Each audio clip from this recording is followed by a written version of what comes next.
উল্টোডাঙ্গায় দুর্ঘটনা, লরির ধাক্কায় বাইক চালকের মৃত্যু। উল্টোডাঙ্গা ফ্লাইওভারের কাছে বাইকে লরির ধাক্কা, লরির ধাক্কায় বাইক চালকের মৃত্যু, আহত হয়েছেন সঙ্গী।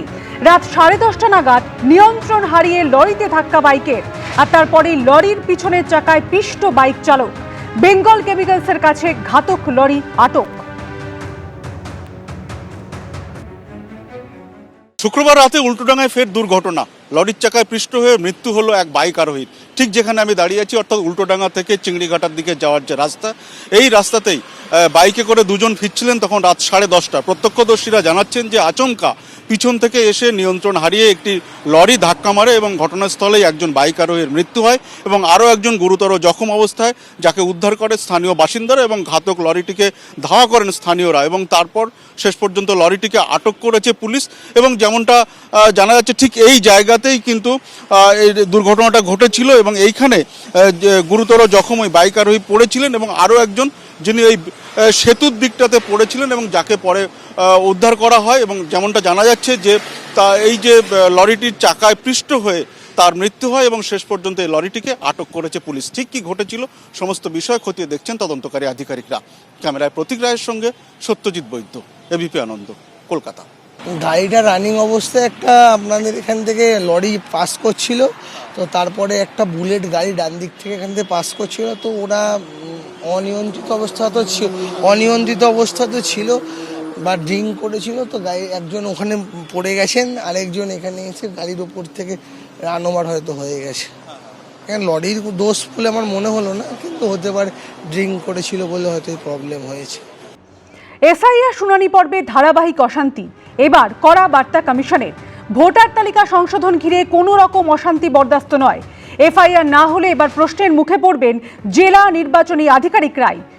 কোনো বিশৃঙ্খলা, হিংসা বা সরকারি কর্মীদের উপর হামলা হলে সঙ্গে সঙ্গে এফআইআর না হলে দায়িত্বপ্রাপ্ত আধিকারিকের বিরুদ্ধেই কড়া ব্যবস্থা নেওয়া হবে।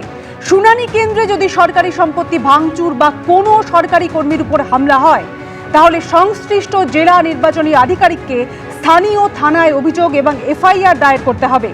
এই এফআইআর এর কপি পাঠাতে হবে জেলার পুলিশ সুপার এবং রাজ্যের সিইও দফতরে। যদি কোথাও হিংসা বা ভাঙচুর চলতেই থাকে, তাহলে সেই এলাকার শুনানি অনির্দিষ্টকালের জন্য স্থগিত। মুখ্য নির্বাচনী আধিকারিকের অনুমোদন পেলেই পুনরায় শুনানি শুরু করা যাবে।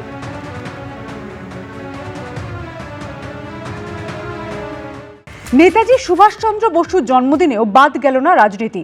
ধর্মতলায় নেতাজির মূর্তিতে শ্রদ্ধা জ্ঞাপন করে মুখ্যমন্ত্রী বলেন, আজ সুভাষচন্দ্র বসু বেঁচে থাকলে তার নামটাও তাকে শুনানিতে রাখা হতো। তাৎপর্যপূর্ণ বিষয় হলো, এদিন রাজ্য সরকারের নেতাজির জন্মদিন উপলক্ষে আয়োজিত অনুষ্ঠানে মমতা বন্দ্যোপাধ্যায়ের সঙ্গে একসঙ্গে দেখা যায় নেতাজি পরিবারের সদস্য সুগত বসু এবং চন্দ্র বসুকে। এদিন ভবানীপুরের নেতাজির বাড়িতে যান শুভেন্দু অধিকারী। সেখান থেকে মুখ্যমন্ত্রীকে কটাক্ষ করেন বিরোধী দলনেতা। আজকে কি সুভাষচন্দ্র বসু বেঁচে থাকলেও তার নামটাও তাকে হিয়ারিংয়ে ডাকা হতো, কই ফের চাওয়া হতো আপনি ভারতীয় কিনা। জাতীয় পতাকা নিয়ে আমরা এখানে এসে মাল্যদান করলাম, ওনার বাড়িতে প্রবেশের সুযোগ পেলাম। না বিজেপি না টিএমসি, এদের সঙ্গে কারোরই নেতাজির কোনো সম্পর্ক ছিল না। নেতাজি ছিল কংগ্রেস দলের সভাপতি। নেতাজি থেকে স্বামীজি, রবীন্দ্রনাথ ঠাকুর থেকে বঙ্কিমচন্দ্র চট্টোপাধ্যায়, ঈশ্বরচন্দ্র বিদ্যাসাগর, এ রাজ্যে রাজনীতির কচকচানি থেকে ছাড় পাননি মনীষীরাও। 23শে জানুয়ারি নেতাজি সুভাষচন্দ্র বসুর জন্মদিনেও বাদ গেল না রাজনীতি, তার সঙ্গে জুড়ে গেল এসআইআর। নিজেদের ইতিহাস চাপিয়ে দেওয়া হচ্ছে, যার সাথে দেশের ইতিহাসের কোনো সম্পর্ক নেই। আজকে ভাবছো ক্ষমতায় আছো, কাল ক্ষমতায় থাকবে না।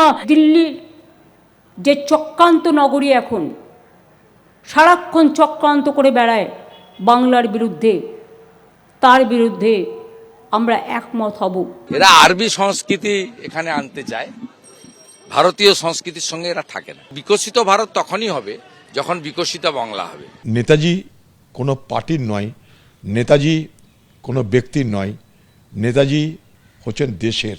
এই মমতা ব্যানার্জির আমলে নেতাজির যারা পরিবারের লোক, নেতাজির যারা আত্মীয়, তাদের বাড়ি করবার সময়, ঘর করবার সময় তাদের কাছে তোলাবাজি করতে গেছিল তৃণমূল দলের নেতারা। শুক্রবার ধর্মতলায় নেতাজির মূর্তিতে শ্রদ্ধা জ্ঞাপন করেন মুখ্যমন্ত্রী।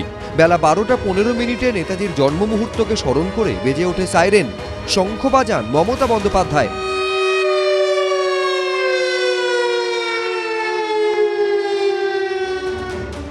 অন্যদিকে সকালেই প্রথমে শ্যামাপ্রসাদ মুখোপাধ্যায়ের বাড়ির সামনে থেকে মিছিল করে ভবানীপুরে নেতাজির বাড়িতে যান শুভেন্দু অধিকারী। ওনার বাড়ির বর্তমান যারা বংশধররা আছেন, ডক্টর সুগত বসু সহ, তারা বাকিরা আমাদেরকে সব ঘুরিয়ে দেখালেন এবং অত্যন্ত আন্তরিকতার সঙ্গে আমাদের উৎসাহিত করলেন এবং আমাকে তিনি পরামর্শ দিলেন যে আপনি সঠিক জায়গায় এসেছেন। আমি ওনাকে বললাম যে রেড রোডে যাই প্রতিবারে। তারপর আমি মালা দেওয়ার পরে মালাটা পিডাব্লিউডির লোকেরা ফেলে দেয়। তাৎপর্যপূর্ণ বিষয় হলো, এদিন রাজ্য সরকারের নেতাজির জন্মদিন উপলক্ষে আয়োজিত অনুষ্ঠানে মমতা বন্দ্যোপাধ্যায়ের সঙ্গে একসঙ্গে দেখা যায় নেতাজি পরিবারের 2 সদস্য সুগত বসু ও চন্দ্র বসুকে।